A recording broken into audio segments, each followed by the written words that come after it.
এখন কথা হচ্ছে আমরা পাবলিক হেলথ কেন শিখব? পাবলিক হেলথ কি শুধুমাত্র আম যারা পাবলিক হেলথ নিয়ে কাজ করবে তাদের জন্যই? নাকি সবাই শিখবে? অ্যাকচুয়ালি পাবলিক হেলথ কারা শিখবে? কেন শিখবে? এটা একটা প্রশ্ন আসে, রাইট? সো আমাকে একটু সময় দেন। আমি চেক করি আমাদের গেস্ট লিস্টের মধ্যে সৌরভ রয় মৈত্র আমার ফ্রেন্ড আছে কিনা? না, ওকে। সৌরভ রয় মৈত্র এখনো আমাদের সাথে জয়েন করেনি। ও মূলত হচ্ছে এই ব্যাপারটা নিয়ে কথা বলার কথা সৌরভ রায় মৈত্রের। বাট আ ও এখনো যেহেতু জয়েন করেনি আমি একটু বলে নিই। ওর কথা আমরা ও জয়েন করার পরে ওর কাছ থেকে শুনবো। সো ১ম কথা হচ্ছে যারা পাবলিক হেলথ এ ক্যারিয়ার করতে চান তাদের তো পাবলিক হেলথ অবশ্যই শিখতে হবে। এটা খুবই স্বাভাবিক। এটা নিয়ে আলোচনার কিছু নাই। কিন্তু যারা ক্লিনিশিয়ান, যারা অ্যাকচুয়ালি ক্লিনিক্যাল প্র্যাকটিস করতে চান, তাদের কি পাবলিক হেলথ শেখার দরকার আছে কিনা? উত্তর হচ্ছে হ্যাঁ, আছে। কারণ বর্তমানে আপনারা সবাই জানেন যারাই আরকি এমডি, এফসিপিএস এসব ডিগ্রি নিয়ে যারা খোঁজ খবর নিচ্ছেন বা নিবেন তারা জানবেন যে আম এমডি, এফসিপিএস ডিগ্রির শেষের দিকে গিয়ে একটা থিসিস করতে হয়। ডিসার্টেশন বলে বা থিসিস বলে। যেটা হচ্ছে মূলত একটা রিসার্চ। সো সেই ক্ষেত্রে সেই ক্ষেত্রে আপনার পাবলিক হেলথ সম্পর্কে জ্ঞান থাকাটা জরুরি। পাবলিক হেলথ রিসার্চ সম্পর্কে জ্ঞান থাকা তো অবশ্যই জরুরি। বাট শুধু রিসার্চ না, পাবলিক হেলথ সম্পর্কে জ্ঞান থাকাটাও জরুরি। তাহলে সেক্ষেত্রে আপনার থিসিস করা বা ডিসার্টেশন করা বা রিসার্চ করাটা অনেক সহজ হয়ে যাবে। সো আপনি ডাক্তারি করবেন, ক্লিনিক্যাল প্র্যাকটিস করবেন। সো আপনি মনে করছেন যে আপনার পাবলিক হেলথ সম্পর্কে জানার দরকার নাই। এটা ভুল। যখন আপনার এমডি-এফসিপিএস এর শেষের দিকে যখন থিসিস করা লাগবে তখন এসে আপনি খুব বড় ধরনের ঝামেলায় পড়ে যাবেন। তখন আপনাকে হঠাৎ করে নতুন করে পাবলিক হেলথ সম্পর্কে জানতে হবে বা রিসার্চ সম্পর্কে জানতে হবে। তখন একটা হাবুডুবু খেতে হবে। এটা হচ্ছে সবচেয়ে বড় কারণ ক্লিনিশিয়ানদের পাবলিক হেলথ শেখার। এছাড়াও অন্যান্য কারণ আছে যেমন আপনি যদি বাইরে যাওয়ার চিন্তা করেন, আপনাদের মধ্যে হয়তো অনেকেই চিন্তা করবে যে বাইরে ইউকে তে প্ল্যাব দিবেন বা ইউএসএ আ ইউএসএমএলই দিবেন বা অস্ট্রেলিয়াতে এএমসি পরীক্ষা দিয়ে লাইসেন্স নিয়ে চলে যাওয়ার চিন্তা করবেন। সেই ক্ষেত্রে আপনার প্রোফাইলটা অনেক, অনেক বেশি এনরিচ করে দিবে পাবলিক হেলথ নিয়ে কোনো যদি ছোটখাটো কাজ থাকে বা কোনো রিসার্চ থাকে বা যদি ভলান্টিয়ার হিসেবেও কাজ করেন। যেকোনো কিছু, ছোটখাটো যেকোনো কিছু আপনি যদি আপনার সিভিতে এড করতে পারেন, আপনার বায়োডাটাতে যদি এড করতে পারেন, তাহলে এটা আপনাকে অনেকটা আগায় রাখবে অন্যান্যদের চেয়ে। কারণ আমাদের কান্ট্রিতে যদিও public health research, clinical research এগুলা নিয়ে এখনো অতটা আম কি বলবো? এখনো অতটা গুরুত্ব দেওয়া হয় না বা অতটা কথা শোনা যায় না। কিন্তু যারা অ্যাকচুয়ালি বাইরের কান্ট্রিতে পড়তে যেতে চান তারা তখন টের পান যে আসলে পাবলিক হেলথ বা রিসার্চ থাকাটা কত জরুরি। সো এই জিনিসগুলো আগে থেকে জানা থাকা ভালো যেন আগে থেকে আপনি ডিসিশন নিতে পারেন। আর অবশ্যই পাবলিক হেলথ সম্পর্কে আপনি যদি জানেন তাহলে আপনার ক্লিনিক্যাল প্র্যাকটিসও বেটার হবে। কিভাবে? সাপোজ পুরা দেশ জুড়ে একটা প্রোগ্রাম চলতেছে। ধরেন ডায়াবেটিসের প্রোগ্রাম বা ম্যালেরিয়া প্রোগ্রাম বা যক্ষ্মার প্রোগ্রাম পুরা দেশ জুড়ে। পুরা দেশ জুড়ে বিভিন্ন জায়গায় যক্ষ্মার ট্রিটমেন্ট দেওয়া হচ্ছে বা ম্যালেরিয়া ট্রিটমেন্ট দেওয়া হচ্ছে ফ্রিতে আম সরকারের পক্ষ থেকে। এখন আপনার কাছে যদি একটা রোগী আসে, আপনি যদি এটা নাই জানেন যে কোথায় যক্ষ্মার ট্রিটমেন্ট দেওয়া হচ্ছে বা কোথায় ম্যালেরিয়ার ট্রিটমেন্ট দেওয়া হচ্ছে বা আ দেশ জুড়ে কোন ট্রিটমেন্ট প্রোটোকলটা ফলো করা হচ্ছে, এগুলো সব কিন্তু পাবলিক হেলথ নির্ধারণ করে দেয়। পাবলিক হেলথ এর পার্ট। সো আপনার যখন এই বিষয়ে জ্ঞান থাকবে যে বর্তমানে বাংলাদেশে কোন রোগ নিয়ে কাজ করা হচ্ছে, কোন রোগের জন্য দেশ জুড়ে ফ্রি ট্রিটমেন্ট দেওয়া হচ্ছে বা কোন রোগ কিভাবে ট্রিটমেন্ট প্রোটোকল ফলো করা হচ্ছে সেগুলো আপনার যখন জানা থাকবে তখন আপনি কিন্তু ইজিলি করতে পারবেন। আপনার রোগীকে গাইড করতে পারবেন। আপনার কাছে একটা যক্ষ্মার রোগী আসলো বা ম্যালেরিয়ার রোগী আসলো, আ আপনি কিন্তু তখন হচ্ছে তাকে রেফার করে দিতে পারবেন।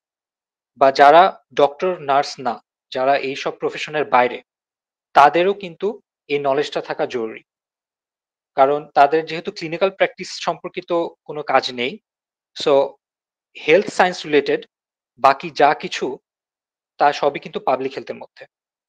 সো যারা ক্লিনিক্যাল পেশাতে নাই, ডক্টরস, নার্স বা আ অন্যান্য ওয়ার্কিং স্টাফ হেলথ কেয়ারের, এগুলার বাইরে যারা আছেন তাদের জন্য কিন্তু পাবলিক হেলথ অলওয়েজ অনেক রিলেভেন্ট, রিলেটেড অ্যান্ড খুবই ইম্পর্টেন্ট। আর লাস্টলি যদি আমরা আসি যারা ক্লিনিশিয়ান তাদের পার্সোনাল এক্সেলেন্স বাড়ানোর জন্য পাবলিক হেলথ দরকার। পাবলিক হেলথ আমি এর আগের স্লাইডে যেটা দেখালাম যে পাবলিক হেলথ আসলে অনেক বড় একটা অংশ। নাসির, হুম। আমি কি একটু অ্যাড করবো না ওর শেষে করব? হ্যাঁ, হ্যাঁ, অবশ্যই। এড করতে চাইলে অবশ্যই এড করবি।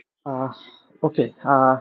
আমি কি পরিচয় দিয়ে নিব নাকি এমনি অ্যাড করে দিব? হ্যাঁ, অবশ্যই ছোট্ট করে তোর ওকে। নাম কি আহ বলছিস? আমি হলো আমার নাম আবু সাইদ শুভ।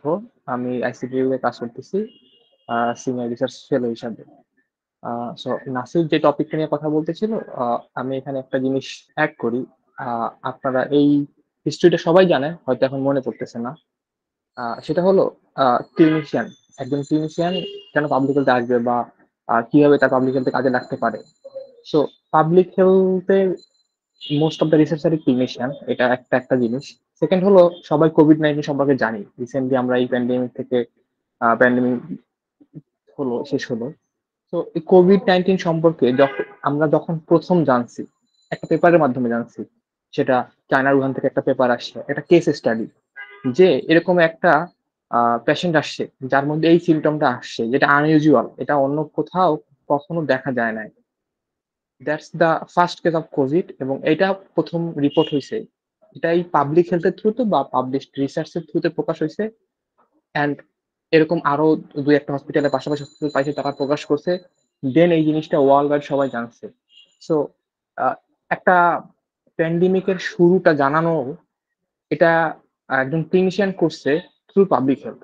তো এটা একটা বেস্ট এক্সাম্পল হতে পারে যে পাবলিক হেলথ ক্লিনিশিয়ান কিভাবে একজনের সাথে লিঙ্ক, এন্ড এটা কতটা ইম্পর্টেন্ট।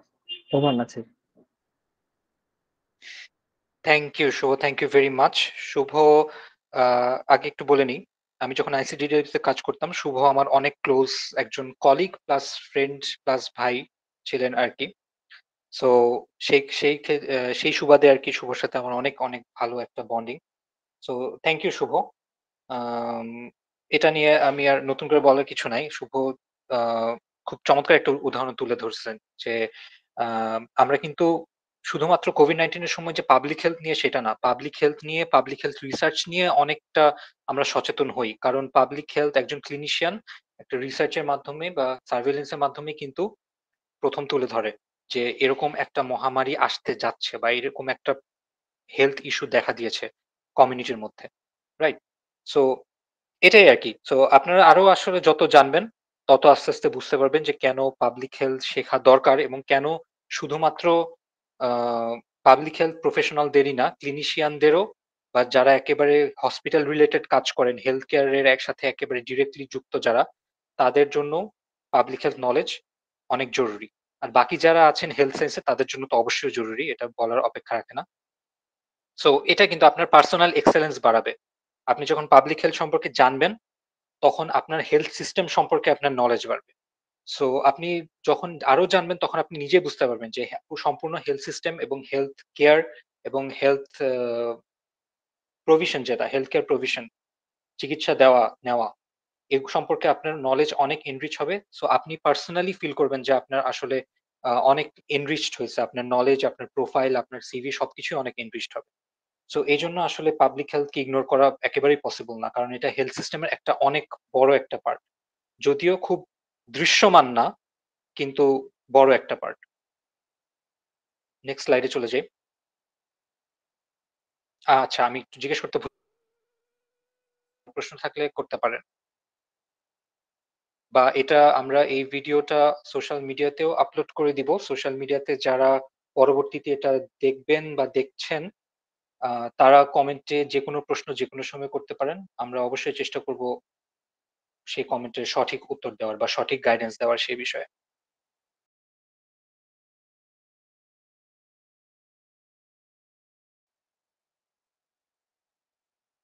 পাবলিক হেলথ অ্যাকচুয়ালি কারা শিখবে? কেন শিখবে? এটা কি শুধু পাবলিক হেলথ নিয়ে যাদের ইন্টারেস্ট তারাই শিখবে? নাকি ক্লিনিশিয়ান যারা তাদেরও শেখা দরকার? সো এটা একটা বড় প্রশ্ন থাকে। সো আমাদের আজকে গেস্ট স্পিকারদের মধ্যে আছেন ডক্টর সৌরভ রায় মৈত্র, আমার খুবই কাছের বন্ধু। আমরা একই মেডিকেল থেকে পাশ করেছি, একই সাথে পড়াশোনা করেছি। আরো অনেক কিছু করেছি যেটা এখানে বলা যাবে না। কথা হচ্ছে সৌরভ রায় মৈত্র কে আমি আজকে ইনভাইট করেছি যে ক্লিনিশিয়ানদের কেন পাবলিক হেলথ শেখা দরকার এটা নিয়ে কথা বলার জন্য। কারণ আমি তো পাবলিক হেলথ প্রফেশনাল, রাইট? আমি তো পাবলিক হেলথের গান গাইবই। বাট একজন ডাক্তার যিনি অলরেডি ক্লিনিশিয়ান হিসেবে আছেন, বিসিএস ডক্টর হিসেবে আছেন, তার মুখ থেকে আমরা একটু শুনবো যে আসলে পাবলিক হেলথটা কেন শেখা জরুরি।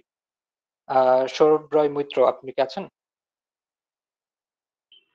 হ্যালো, আমি আছি। আমার কথা কি শুনতে পাচ্ছেন সবাই? পরিষ্কার। আচ্ছা, thank you Nasir for this thoughtful introduction. আসলে নাসির আর আমি একসাথে দুইবার দুটি কলেজে পড়েছি। প্রথমত হচ্ছে আমরা দুজন ইন্টারমিডিয়েট লাইফে একসাথে পড়েছি, পরবর্তীতে যখন আমাদের আন্ডার গ্র্যাডের পড়া তখনও আমরা একসাথে পড়েছি। কিন্তু আশ্চর্যের ব্যাপার হচ্ছে ইন্টারমিডিয়েট লাইফে আমরা একে অপরকে চিনতাম না, আর হচ্ছে যখন আমরা এমবিবিএস এ সময় যখন পরিচয় হয়েছে তখন আসলে ফ্রেন্ডশিপটা অনেক বেশি গভীর হয়েছে। তো যাই হোক, নাসির আছে পাবলিক হেলথ নিয়ে কাজ করছে, আর আমি দেশেই ছিলাম, এবং পরবর্তীতে যাই হোক চাকরি সূত্রে কর্মসূত্রে বিভিন্নভাবে পাবলিক হেলথের সাথে কাজ করার সুযোগ হয়েছে আমার। আহ, তো আমি সরাসরি তাহলে আলোচনার মধ্যে একটু ঢুকতে চাচ্ছি। নাসির, কি বলিস? অবশ্যই, প্লিজ, দ্য আচ্ছা। Floor is your. আচ্ছা, থ্যাংক ইউ। এখানে যারা আছেন, আপনারা সবাই, সবারই যে এখানে পাবলিক হেলথ নিয়ে আগ্রহ আছে, মানে সবাই যে পাবলিক হেলথে ক্যারিয়ার করবেন, কিংবা কেউ যে ক্লিনিশিয়ান হবেন না বা ক্লিনিক্যাল সাবজেক্টে যাবেন না, কিংবা কেউ হয়তো হেলথ সেক্টরটা বাদ দিয়ে সম্পূর্ণ অন্য কোনো জায়গায় চলে যেতে পারেন, কিন্তু আজকে আমি যে কথাগুলো বলবো সেগুলো হয়তো শুনে আপনার মনে হতে পারে আমি যারা প্রাইভেট প্র্যাকটিস করছেন বা ক্লিনিক্যাল প্র্যাকটিস করছেন তাদের চেম্বার নষ্ট করার জন্য কথা বলছি। কিন্তু একটু মনোযোগ দিয়ে শুনলে আপনারা বুঝতে পারবেন যে আহ, কথাগুলোর তাৎপর্য কোথায় আছে। আহ, যখন আমরা, হ্যাঁ, একটু আগে যখন আলোচনা হচ্ছিল যে আমরা ক্লিনিশিয়ানরা কিংবা বাকি যারা চেম্বার প্র্যাকটিস করেন, প্রাইভেট প্র্যাকটিশনার যারা আছেন, তাদের ক্ষেত্রে ওয়ান টু ওয়ান অ্যাপ্রোচটা হয়, কিন্তু যে পেশেন্টের যে ম্যাক্সিমাম লোডটা, যে আমাদের পেরিফেরিতে, মানে ঢাকার বাইরে কিংবা উপজেলা বা ইউনিয়ন লেভেলে যে পেশেন্ট গুলো আছে, তাদের ট্রিটমেন্টের কথা যখন আমরা চিন্তা করি, বিশেষ করে গভর্নমেন্ট সার্ভিসে যারা আমাদের দেশে যারা কাজ করছেন, যারা সেবা দিচ্ছেন, সেখানে কিন্তু ম্যাক্সিমাম পোর্শনটাই, মানে সরকারের কিন্তু ম্যাক্সিমাম যে আমরা বলতে পারি যে দৃষ্টি, সেটা হচ্ছে পাবলিক হেলথের উপর। অর্থাৎ এই যে হিউজ পপুলেশন, তাদেরকে আমরা কিভাবে সার্ভিস প্রোভাইড করতে পারি এটা নিয়ে। আমি একটা ছোট এক্সাম্পল দিয়ে আপনাদের সাথে একটু আমার এক্সপিরিয়েন্স শেয়ার করি। সেটা হচ্ছে যে কোভিড এর সময়, কোভিড যে, মানে কি বলবো, যে মহামারীর যে সময়টা ছিল 2020-21 সাল, আমি জয়েন করেছিলাম 2022 সালে। তো যখন আমরা জয়েন করি তখন মোটামুটি কোভিড এর প্রকোপটা কমে এসেছে, কিন্তু তখন আমাদের মূলত ব্যস্ততাটা ছিল কোভিড ভ্যাকসিনেশন নিয়ে। তখন কোভিড ভ্যাকসিন মাত্র আমাদের দেশে এসেছে, তখন আমরা দেওয়ার চেষ্টা করছি মানুষের কাছে কোভিড ভ্যাকসিন, তারা যেন ভ্যাকসিন নিতে আসে। অনেকের মধ্যে তখনও কোভিড ডিজিজটা নিয়ে যেরকম তাদের মধ্যে কনফিউশন ছিল, এটার ভ্যাকসিন নিবে কি নিবে না, কিংবা এটা নেওয়া ঠিক হবে কি হবে না, এটা অনেক কনফিউশন ক্রিয়েট হয়েছিল। তো প্রথম কথা যে কি বলা যায়, চীনের উহান প্রদেশ সম্ভবত, আমি এই কোভিড না এলে হয়তো এটা আমরা কেউ জানতামও না, আহ, কোনোদিন হয়তো জানার সুযোগও হতো না।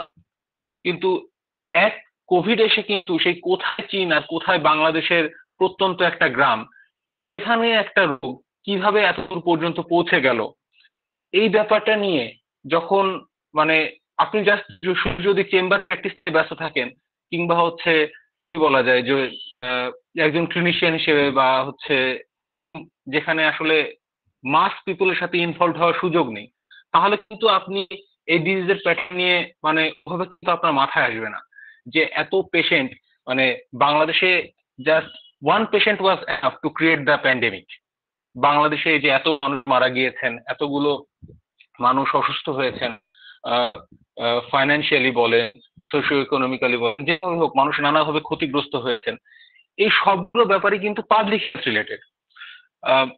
মানে একটা ডিজিজ সেটা ছড়িয়ে পড়ছে, এত জায়গা থেকে আসে, এই লোডটা কি হচ্ছে যারা প্রাইভেট প্র্যাকটিস করছেন বা যারা ক্লিনিশিয়ান আছেন তাদের উপর পড়েনি? শুধুমাত্র চেম্বার প্র্যাকটিস করে কি এই লোকগুলো মানে এই লোকগুলোর চিকিৎসা করা সম্ভব ছিল? আপনাদের কি মনে হয়, আপনাদের আইডিয়া কি বলছে? মানে একটা রোগ হয়েছে, এই যে বিপুল আকারে এতগুলো মানুষ আক্রান্ত হচ্ছে, আমরা সবাই মোটামুটি আমরা নিজেরাও অনেক অসুস্থ থাকি, আমাদের গার্জিয়ানসরা অসুস্থ থাকে, তাদেরকে নিয়ে আমরা ডাক্তারের কাছে যাই, ডায়াবেটিস, প্রেশার ইত্যাদি নানা সমস্যা নিয়ে ডাক্তারের কাছে যাই, তাদের ট্রিটমেন্ট করছি। কিন্তু একজন ক্লিনিশিয়ান তিনি যদি এটা সম্পর্কে অ্যাওয়ার না হন যে যে লোকটা আমাকে দেখাতে আসছে কোভিড প্যান্ডেমিকের সময় যে লোকগুলো আক্রান্ত হচ্ছে তাদের ক্ষেত্রে আমাকে এগুলো জানতে হবে, যে আমাকে এত মাস পপুলেশন যেহেতু এফেক্টেড হচ্ছে তাদের ব্যাপারে আমাকে আইডিয়া রাখতে হবে, ডিজিজটা সম্পর্কে আইডিয়া রাখতে হবে। সেক্ষেত্রে একজন ক্লিনিশিয়ানের যদি এই পাবলিক হেলথ রিলেটেড যে ব্যাপারটা, যে একটা মাস কমিউনিটি যেখানে এফেক্টেড হচ্ছে সেটা সম্পর্কে যদি তিনি আইডিয়া না রাখেন, তাহলে কি তিনি এফেক্টিভলি তাদের ট্রিটমেন্ট করতে পারবেন? আপনাদের আইডিয়া কি বলে?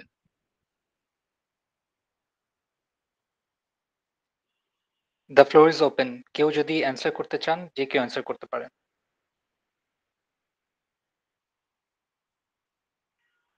আচ্ছা, আমার আপনাদের মনে হয় যদি সবাই রিলেটেড আসলে কোনো এখানে, কোশ্চেন। হ্যাঁ সবাই আসলে এখানে আমার মনে হয় একমত যে আসলে এটা শুধুমাত্র ক্লিনিক্যাল সাইড দিয়ে ট্যাকল দেওয়া সম্ভব না। সো আচ্ছা প্লিজ গো হেড। আচ্ছা, আমরা যখন হচ্ছে ডাক্তারের কাছে যাই, আচ্ছা আমি তাহলে মোটামুটি একটুখানি সংক্ষেপে যে আলোচনাটা আমি করতেছিলাম, নাজরির সাথে গতকালকে এটা নিয়ে আমার কথা আলোচনা হয়েছে। আমরা যখন ডাক্তারের কাছে যাই আসলে বা চেম্বারে কোনো ক্লিনিশিয়ানের কাছে আমরা যাই, তখন কিন্তু আমাদের হচ্ছে দেখা যায় যে খুব কমন কিছু ডিজিজ নিয়ে আমরা আলোচনা করি, যেমন প্রেশার, ডায়াবেটিস ইত্যাদি এগুলো নিয়ে। কিন্তু সাপোজ একজন ইন্টারনাল মেডিসিনের স্পেশালিস্ট তিনি যদি বলেন যে তো ঢাকায় প্র্যাকটিস করি, এখানে তো ম্যালেরিয়ার পেশেন্ট পাওয়া যায় না, ম্যালেরিয়া ট্রিটমেন্ট করতে পারবো না, ব্যাপারটা কি আপনি মেনে নেবেন বা শুনতে কি ভালো লাগছে? কিংবা তিনি যদি বলেন যে আমি হচ্ছে টিউবারকুলোসিস কেস দেখিনি, আমি টিউবারকুলোসিস করতে পারবো না, তিনি মেডিসিন স্পেশাল, তিনি যদি কথা বলেন, তাহলে কি আপনি আমি কি এটা মেনে নিতে পারবো, বা এটা কি আপনার মনে হয় যে কোনো ফিজিবল কথা বা রিজনেবল কথা? সৌরভ, কথা মনে হয় তোর কেটে আসতেছে। তোর কথা হচ্ছে একটু কেটে যাচ্ছে। আচ্ছা, তুই করে বললাম, যদিও আপনি দিয়ে শুরু করছি, কারণ হ্যাঁ, সৌরভকে শিওর আসলে শিওর আপনি শিওর। করে কথা বলা মানে চালানো সম্ভব না, একটু বেশি ক্লোজ ফ্রেন্ড আমরা, যাই হোক। সো হ্যাঁ, একটু কথা কেটে যাচ্ছে। এখন ওকে, এখন কি তুই শোনা যাচ্ছে? বলতে থাক, মানে একটু শর্টে বলে ভাই শেষ আপনি কর, আমি তারপর আপনি সামারিটা আমি বলতে আবার থাকেন একটু ভাই। রিপিট করব। হ্যাঁ, তুই বলতে থাক, আমি সামারিটা আবার দরকার হলে একটু শর্টে বলে দিব। ওকে। আচ্ছা আচ্ছা আচ্ছা, সিমিলারলি যেমন মনে করেন যে আপনারা অনেকেই জানেন যে আমি ম্যালেরিয়া বা টিবির কথাই বললাম, অনেকে হয়তো বলবেন যে এগুলো তো আমাদের দেশে এখন নেই, কিংবা হচ্ছে যেখানে এন্ডেমিক রিজিয়ন না সেখানে তো সরকার হচ্ছে কি বলা যায় সেখানে তো উদ্যোগ নিচ্ছেন বা সেখানে ট্রিটমেন্টের ব্যবস্থা করছেন। আহ এক্ষেত্রে আমি একটুখানি একটা ছোট এক্সাম্পল দিয়ে আমার কথার মানে আমি যেটা বলতে চাচ্ছি সেটা একটু শেষ করতে চাচ্ছি। প্রথম কথা হলো যে যশোর, সেখানে কিন্তু সেটি কিন্তু হিলি এরিয়া না, সেখানে কিন্তু পাহাড়ি এলাকা না।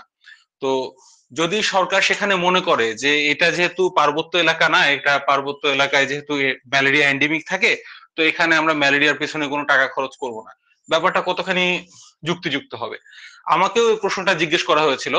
তো আমি বলেছিলাম যে স্যার যশোরে তো কোনো পাহাড়ি এলাকা নেই, এখানে ম্যালেরিয়ার প্রকোপ কিভাবে থাকবে? সুতরাং এখানে তো আমার মনে হয় না যে ম্যালেরিয়ার পিছনে সরকারের ইনভেস্ট করা উচিত। তখন তারা আমার সাথে ডিসকাস করে স্যাররা আমাকে যেটা বুঝালেন সেটা হলো এরকম যে যশোর এন্ডেমিক জোন না ম্যালেরিয়ার জন্য, কিন্তু যশোরে আপনারা হয়তো জানেন যে বাংলাদেশের বৃহত্তম স্থলবন্দর আমাদের পার্শ্ববর্তী রাষ্ট্র ভারতের সাথে স্থলবন্দর হচ্ছে বেনাপোল, এবং পশ্চিমবঙ্গ বলতে গেলে সমগ্র দক্ষিণ এশিয়ার মধ্যে একটা বৃহত্তম এন্ডেমিক জোন। সো যখন একটা মাস মুভমেন্ট হচ্ছে অ্যাক্রস দ্য বর্ডার, যখন এই লোকজনগুলো আসা যাওয়া করছে, তখন কিন্তু কোনো পেশেন্টের যদি এরকম আমরা দেখি যে ফিভার সেগুলো অ্যান্টিবায়োটিক্স দিয়ে সারছে না, তখন কিন্তু আমাদেরকে সেটা বিবেচনা করতে হবে এখানে ম্যালেরিয়ার পসিবিলিটি আছে কি। এখন এই চিন্তা ভাবনাটা এটা কিন্তু একজন ক্লিনিশিয়ান তিনি কিন্তু ওভাবে করবেন না। যখন যিনি হয়তো ঢাকায় বা যশোরে যিনি প্র্যাকটিস করছেন, তিনি হয়তো ফিভার দেখে প্রাথমিকভাবে চিন্তা করবেন যে হ্যাঁ এখানে হয়তো জ্বর হতে পারে, এটা হয়তো আমি কোনো ব্যাকটেরিয়াল কজ বা ভাইরাল কজ চিন্তা করব।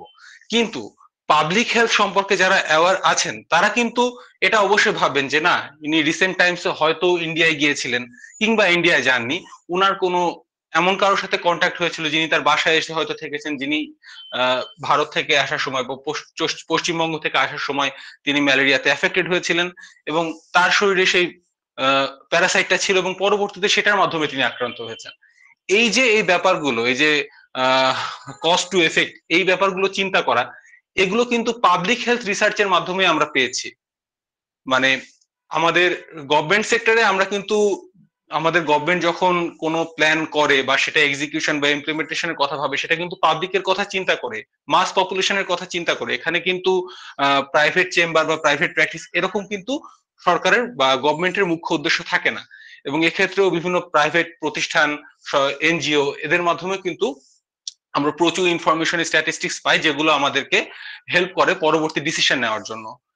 আর যখন আপনি প্র্যাকটিস করছেন তখন যদি আপনি বলেন যে আমি এই পেশেন্ট দেখিনি, এই পেশেন্ট পাইনি, এই পেশেন্টটা আমার ট্রেনিং এর সময় ছিল না, এই পেশেন্ট সম্পর্কে আমি জানি না, সেটাও যেন আপনাকে ফেস না করতে হয় সেই জন্য সরকার ডায়াবেটিস বা হাইপারটেনশনের গাইডলাইনের সাথে সাথে এই যে বিভিন্ন রোগ আমি বললাম, ডায়াবেটিস, হাইপারটেনশনের পাশাপাশি ম্যালেরিয়া, টিউবারকুলোসিস কিংবা রিসেন্ট টাইমসে কোভিড এর হচ্ছে মেন্টাল ইফেক্টস, কোভিড এর সাথে সাথে হচ্ছে বাচ্চাদের ক্ষেত্রে কি করণীয় কিংবা প্রেগনেন্ট উইমেনদের ক্ষেত্রে কি করণীয়, এই সবগুলো ব্যাপারে কিন্তু সরকার গাইডলাইন তৈরি করে দিয়েছে আমাদের হেলথ সেক্টরের মাধ্যমে। এবং এখানে শুধুমাত্র যে ক্লিনিশিয়ানরা হেল্প করেছেন তা না, কিংবা সরকারিভাবে যারা কাজ করছেন তারা না, এই বিভিন্ন আমাদের যারা সহায়তাকারী প্রতিষ্ঠানগুলি আছেন কিংবা যারা ব্যক্তিগত উদ্যোগে কাজগুলো করে যাচ্ছেন, এনজিও বা প্রাইভেট প্রতিষ্ঠানগুলো যারা পাবলিক হেলথ নিয়ে কাজ করছেন, তাদের ইনফরমেশন, তাদের রিসার্চ, তাদের স্ট্যাটিস্টিক্স সবগুলো একসাথে কম্পাইলড করেই কিন্তু গাইডলাইন গুলো তৈরি করা হয়েছে যেন সাধারণ মানুষ সুবিধা পায় এবং পরবর্তীতে যদি কোনো এরকম মহামারী সিচুয়েশন ক্রিয়েট হয় তাহলে যেন আমাদের ক্লিনিশিয়ানরা সম্পূর্ণ আকাশ থেকে না পড়ে। সো আমার ওভারঅল কথাটা এটাই যে মানে আপনি প্রাইভেট প্র্যাকটিস বা ক্লিনিশিয়ান হিসেবে প্র্যাকটিস করুন কি না করুন, কিংবা আপনি শুধুমাত্র প্রাইভেট পাবলিক হেলথ নিয়ে কাজ করতে চান কি না চান সেটা সম্পূর্ণ আপনার ব্যাপার। কিন্তু ইম্পর্টেন্স, নেসেসিটি বা প্রায়োরিটি যেটাই চিন্তা করেন, পাবলিক হেলথ সম্পর্কে আপনার যদি আইডিয়া না থাকে, আপনি কোনোভাবেই মানে কি বলা যায়, এই যে মানে আপনি আপনার পেশেন্টদের সাথে কিন্তু 100% অনেস্ট থাকতে পারবেন না তাদের ট্রিটমেন্টের ব্যাপারে। সো আপনি যদি ক্লিনিক, যেহেতু আমাকে প্রশ্নটা করা হয়েছে যে পাবলিক হেলথ সম্পর্কে আইডিয়া কেন থাকা প্রয়োজন ক্লিনিশিয়ানদের, আমি মনে করি যে আপনার আপনার কাজ তো মানুষকে সার্ভিস দেওয়া। সেই সার্ভিসটা দিতে গেলে অবশ্যই আপনাকে এই মাস পপুলেশনের কথা চিন্তা করতে হবে এবং পাবলিক হেলথ বা ডিজিজের প্রিভেনশন, কিওর, এগুলো সম্পর্কে আপনাকে খুব খুব খুব ভালো ভালো একটা আইডিয়া রাখতে হবে। এটুকুই আমি আসলে বলতে চাচ্ছিলাম। Thank you. অসংখ্য ধন্যবাদ সৌরভ, অসংখ্য ধন্যবাদ। আমি সেই সাথে আরেকটু অ্যাড করব। সৌরভ তো বললো যে ক্লিনিক্যাল প্র্যাকটিস বেটার করার জন্য আসলে পাবলিক হেলথ নলেজটা ওর জরুরি। আর যারা ক্লিনিক্যাল প্র্যাকটিসে থাকবেন বা আপনারা যারা মেডিকেল ডক্টর বা নার্স আছেন তারা কিন্তু অলরেডি জানেন, ঘাটাঘাটি করে অলরেডি জেনে গেছেন যে ডিগ্রি নেওয়ার জন্য বা প্রমোশনের জন্য কিন্তু পাবলিক হেলথ রিসার্চ থাকাটা জরুরি। ডিগ্রির শেষ বছরে গিয়ে কিন্তু আপনাকে থিসিস করতে হবে, ডিসার্টেশন করতে হবে, এগুলো হচ্ছে রিসার্চ। বা আপনাকে পদোন্নতি পাওয়ার জন্য কিন্তু এখন রিসার্চ এক্সপিরিয়েন্সটা দেখাতে হয়। সো এটা অনেকেই জানেন। এগুলো তো গেল ক্লিনিশিয়ানদের কথা। যারা ক্লিনিক্যাল প্র্যাকটিসের বাইরে যারা আছেন, হেলথ সায়েন্স, লাইফ সায়েন্সের অন্যান্য সাবজেক্টের যারা, সেটা অলরেডি বলেছি, biochemistry, biostatistics, genetics, food and nutrition ইত্যাদি এসব সাবজেক্টে যারা আছেন তাদের তো অবশ্যই অবশ্যই পাবলিক হেলথ নলেজটা থাকা জরুরি নিজেদের ক্যারিয়ারকে এগিয়ে নেওয়ার জন্য। For obvious reasons. আচ্ছা, আমরা একটা হাত দেখছি। আল আফরোজা সুলতানা আপু, আপনি কি কোনো প্রশ্ন করতে চাচ্ছিলেন? হ্যালো ভাইয়া। না, আমি হচ্ছে ডক্টর সৌরভের সাথে একটু অ্যাড করতে চাচ্ছিলাম যে উনি যে প্লিজ। কোভিড এর সময় পাবলিক হেলথের যে ইম্পর্টেন্সটা বললেন। তো আমার কাছে মনে হয়েছে যে কোভিড যখন প্রথম আসলো তখন তো আমরা আসলে একদমই অন্ধকারে, আমরা কিছুই জানতাম না। তো যে পাবলিক হেলথের যে রিসার্চ পেপার গুলো, সেগুলোর মাধ্যমে কিন্তু আমরা জানতে পেরেছি যে আসলে কোভিড কোথায় কোথায় ছড়াচ্ছে, কিভাবে ছড়াচ্ছে, এবং প্রতিদিনের যে ডেটা গুলো, লাইক কতজন হচ্ছে ডেইলি এফেক্টেড হচ্ছে, কিভাবে ছড়াচ্ছে, কারা কিভাবে কমপ্লিকেশন হলে সেটার সিভিয়ারিটি কতটুকু, কতজন মানুষ মারা যাচ্ছে, এই ডেটাগুলা কিন্তু পাবলিক হেলথ স্পেশালিস্টরাই যারা, তারাই কিন্তু জেনারেট করতে সাহায্য করেছে। এবং এই ডেটাগুলো যদি আমরা না পেতাম তাহলে কিন্তু আমরা আসলে জানতাম না যে কোভিড এর সিভিয়ারিটি কতটুকু। ইভেন তারা কিন্তু দেখিয়েছে বিভিন্ন রিসার্চের মাধ্যমে যে কিভাবে কোভিডটাকে আমরা প্রিভেনশন করতে পারি, লাইক হ্যান্ড ওয়াশিং, তারপরে মাস্ক ব্যবহার করা, কিংবা কি কি ওষুধ আমরা ব্যবহার করলে কোভিড এর সিভিয়ারিটিটা কমবে। তো আমার কাছে মনে হয় যে ক্লিনিক্যাল প্র্যাকটিস তো অবশ্যই জরুরি। কোভিড এর সময় ক্লিনিশিয়ানরা অনেক বেশি এফোর্ট দিয়েছেন এবং একদম কাছে থেকে হচ্ছে তারা, বলবো যে একদম ফ্রন্ট লাইনে থেকে রোগীদের সেবা করেছেন। কিন্তু আমি বলবো যে পর্দার আড়ালে থেকে সবচেয়ে মেজর যে রোলটা প্লে করেছেন সেটা হচ্ছে যে পাবলিক হেলথ স্পেশালিস্টরা। এই সমস্ত ডেটা না পেলে আমরা আসলে কোভিডটাকে, আমার মনে হয় না আমরা ট্যাকেল করতে পারতাম, এত বড় একটা মেজর প্যান্ডেমিক। এটাই বলার ছিল। Thank you. Exactly, exactly. Thank you আপু। আসলে আপু একটা ভালো কথা বলেছেন যে পর্দার আড়ালে থেকে কিউরেটিভ যে ট্রিটমেন্ট বা ক্লিনিক্যাল প্র্যাকটিস যেটা, সেটা আসলে অন স্টেজ যে জিনিসটা আমরা দৃশ্যমান দেখতে পাই, বাট দৃশ্যমান না এক্স্যাক্টলি। যেটা, সেটা আসলে ব্যাক স্টেজে, পর্দার আড়ালে, যেটা আপু বললেন। আচ্ছা, সৌরভ রায় মৈত্র, কিছু বলতে চাচ্ছিস?